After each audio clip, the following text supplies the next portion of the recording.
Akashvani Adilabad 100.2 FM మనసు నిండా. Doctor పవన గారు నమస్కారం అండి. నమస్కారం. ఈరోజు మా శ్రోతలకు ఊపిరితిత్తుల క్యాన్సర్ గురించి కొన్ని విషయాలు మీ ద్వారా తెలుసుకుందాం అనుకుంటున్నాను. మరి ఆ విషయాలు ఏమిటో మా శ్రోతలకు వివరంగా తెలియజేయండి. ముఖ్యంగా మరి ఊపిరితిత్తులకు సంబంధించినటువంటి క్యాన్సర్ వ్యాధిని ఎలా కనుగొంటారు, అంటే వాటి లక్షణాలు ఎలా ఉంటాయంటారు? నార్మల్గా ఊపిరితిత్తుల క్యాన్సర్ అనేది స్మోకింగ్ చేసిన వాళ్ళకి చాలా ఎక్కువ వచ్చే అవకాశాలు ఉన్నాయి. మళ్ళీ నెక్స్ట్ ఏంటి అని అంటే ఇంకా ఊపిరితిత్తులకు సంబంధించిన ఏదైనా chronic diseases, long duration diseases ఉన్నా కూడా ఈ క్యాన్సర్ బారిన పడే అవకాశాలు ఉంటాయి. ఇంకొకటి ఏంటంటే ఫ్యాక్టరీలో వర్క్ చేసే ఇండస్ట్రియల్ వర్కర్స్ ఉంటారు కదా, వాళ్ళ ద్వారా కూడా వాళ్ళకి కూడా ఈ లంగ్ క్యాన్సర్ వచ్చే అవకాశాలు చాలా ఉన్నాయి. అంటే ఎలాంటి ఫ్యాక్టరీలో పనిచేసే వాళ్ళకు ఈ ఊపిరితిత్తుల క్యాన్సర్ ఎక్కువగా వస్తుందంటారు? ఆస్బెస్టోసిస్, క్రోమియం, సిలికాన్ అలాంటి ఇండస్ట్రియల్ వర్కర్స్ కి అయితే ఈ లంగ్ క్యాన్సర్ వచ్చే అవకాశాలు అందరితో పోలిస్తే ఎక్కువగా ఉంటాయి. ఇప్పుడు మన ఆదిలాబాద్ పట్టణంలో చాలా పత్తి మిల్లు ఉన్నాయి కదా, జిన్నింగ్ మిల్లు, మరి వాటిలో కూడా చాలా మంది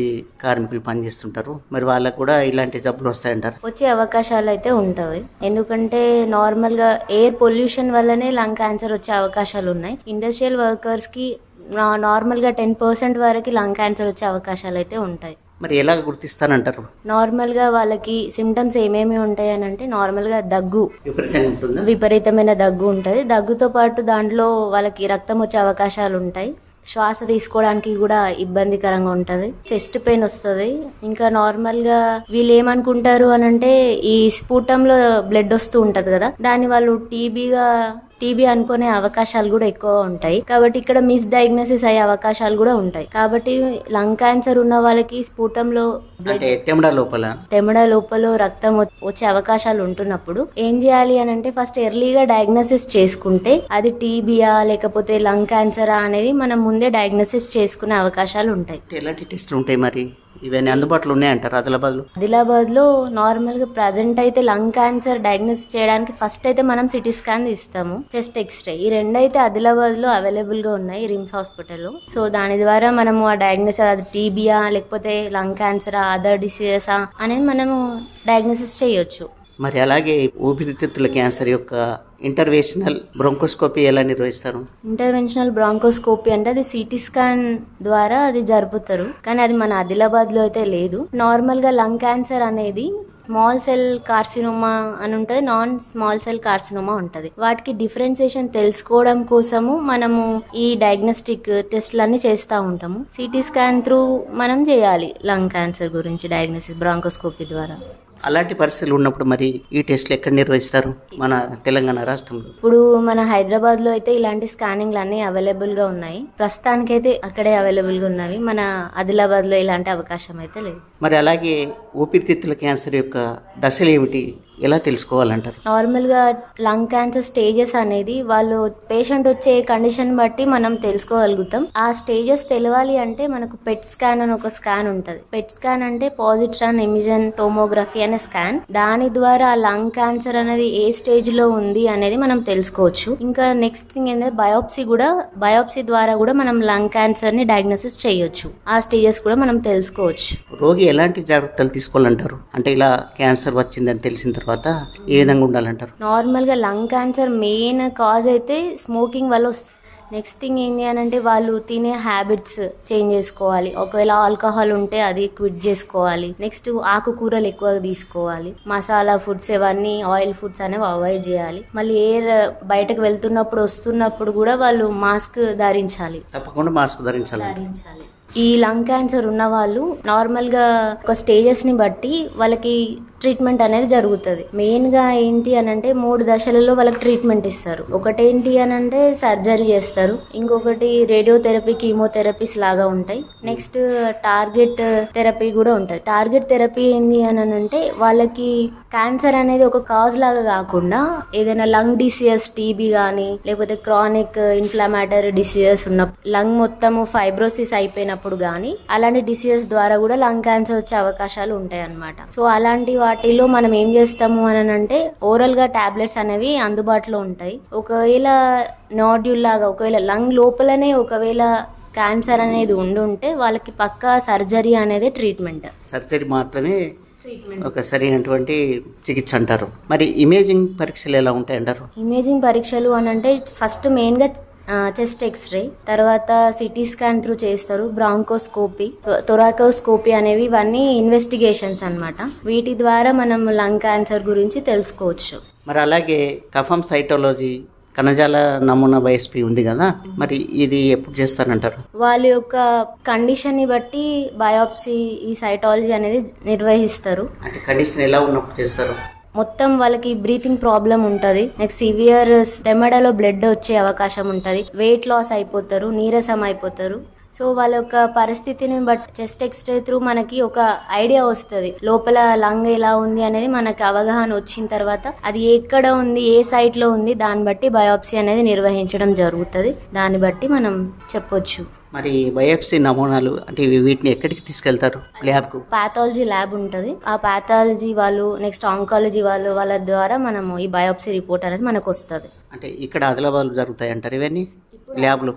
ఇప్పుడు ఆదిలాబాద్లో అయితే రిమ్స్లో అయితే పాలియేటివ్ కేర్ అనేది అవైలబుల్గా ఉంది. సో అక్కడ అయితే ప్రస్తుతానికి వాళ్ళకి మెడిసిన్ అనేది అందుబాటులో ఉంది. సో బయోప్సీ అనేది నిర్వహిస్తున్నారు అనేది చెప్పలేము, ఎంత అవైలబుల్గా లేదు మనకి, కానీ మెడిసిన్ అయితే పాలియేటివ్ కేర్ అవైలబుల్గా ఉంది, వాళ్ళకి సరిపడా ట్రీట్మెంట్ కూడా అవైలబుల్గా ఉంది. క్యాన్సర్ తీవ్రతను నిర్ధారించడానికి పరీక్షలు ఏమైనా ఉన్నాయంటారు? పరీక్షలు అంటే వాళ్ళు వచ్చే దాన్ని బట్టి చెస్ట్ ఎక్స్రే, బ్లడ్ టెస్ట్లని, బయోప్సీ, సిటీ స్కాన్ ఇవే అవైలబుల్గా ఉంటాయి. మనం వాటి ద్వారానే మనం లంగ్ క్యాన్సర్ని డయాగ్నోసిస్ చేయొచ్చు. అంటే ప్రస్తుతం ఇప్పుడు అందుబాటులో ఉన్నటువంటి చికిత్సా విధానాలు ఏమిటంటారు?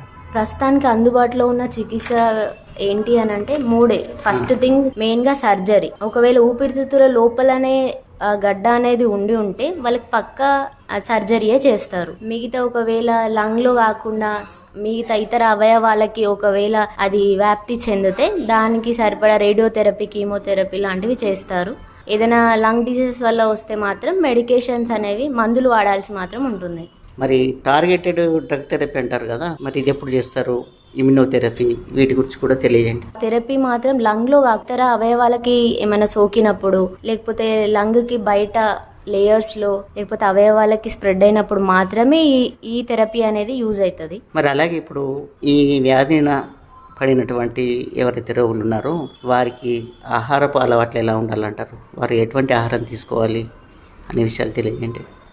వాళ్ళు బేసికల్గా ఏంటంటే వాళ్ళ ఆల్కహాల్ అవాయిడ్ చేయాలి, నెక్స్ట్ స్మోకింగ్ అలవాటు ఉంటే మార్చుకోవాలి, టోటల్గా స్టాప్ చేయాలి. ఎందుకంటే ఇంకా ఇవే కంటిన్యూ చేస్తే వాళ్ళు చనిపోయే ప్రమాదం, మరణానికి కూడా దారితీసే అవకాశాలు ఉంటాయి. కాబట్టి ముఖ్యంగా ఆకుకూరలు, కూరగాయలు ఫ్రెష్వి తీసుకోవాలి.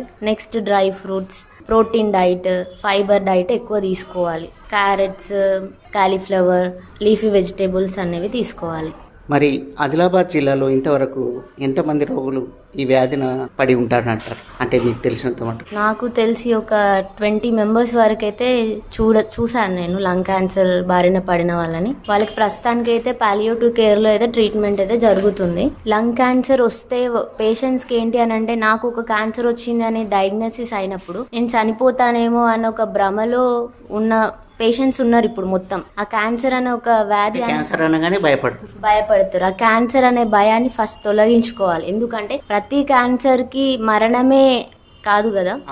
ఇప్పుడు నార్మల్గా కొన్ని సిమ్టమ్స్ మనకి తెలిసినప్పుడు అది చిన్నగా ఉన్నప్పుడే దానికి సరిపడా డయాగ్నోసిస్, ట్రీట్మెంట్, డాక్టర్స్ దగ్గరికి వెళ్ళి సలహాలు తీసుకోవడం, వైద్యులను మాత్రం సంప్రదిస్తే అది మరణానికి దారి తీసే అవకాశాలు ఉండకపోవచ్చు. ముందుగా ఆ క్యాన్సర్ అనేటువంటిది ఏ స్టేజ్లో ఉంది అనేటువంటి విషయాలు తెలియాలంటే డాక్టర్ని సంప్రదించాలి.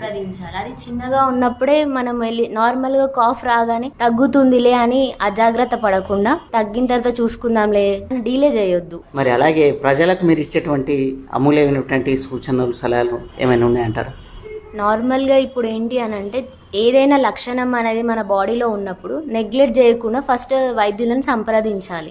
అప్పుడే మనకి ఏం ప్రాబ్లం ఉన్నదని ముందే మనకి డయాగ్నోసిస్ తెలిసిపోతుంది. ఒకవేళ చిన్న డిసీజెస్ అయినా పెద్ద డిసీజెస్ అయినా డాక్టర్స్ మనకి ఎలా ఉండాలి ఏంటి అనేది వాళ్ళు మనకు చెప్తారు. కాబట్టి మనం ముందే వెళ్ళి కన్సల్ట్ అయితే దానికి సరిపడా ట్రీట్మెంట్ తీసుకోవచ్చు. మనం క్యాన్సర్ ఇంకా ఇతర వ్యాధులకి పోకుండా ఉంటుంది. అజాగ్రత్త చేస్తే మళ్ళీ అవి ఇంకా ముదిరిపోయి ఇంకా వ్యాధి తీవ్రత ఎక్కువైపోయి ఇతర అంటే డిసీజ్ కూడా అటాక్ అయ్యే అవకాశాలు ఉంటాయంటారు.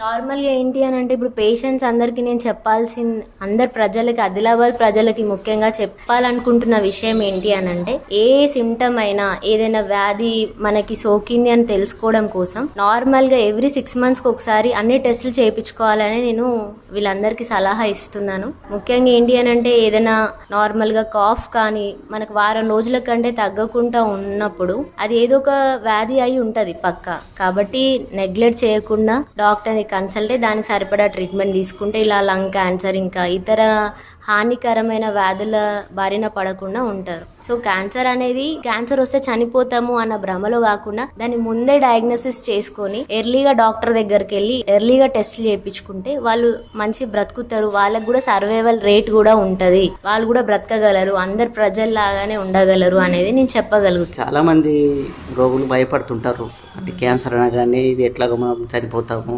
లక్షల్లో ఖర్చు అవుతుంది పరీక్షలకు, ట్రీట్మెంట్కు, ఇవన్నీ మనకు కాని పరిస్థితి అనేటువంటి కొంతమంది పేదవాళ్ళు కూడా బాగా భయపడుతుంటారు.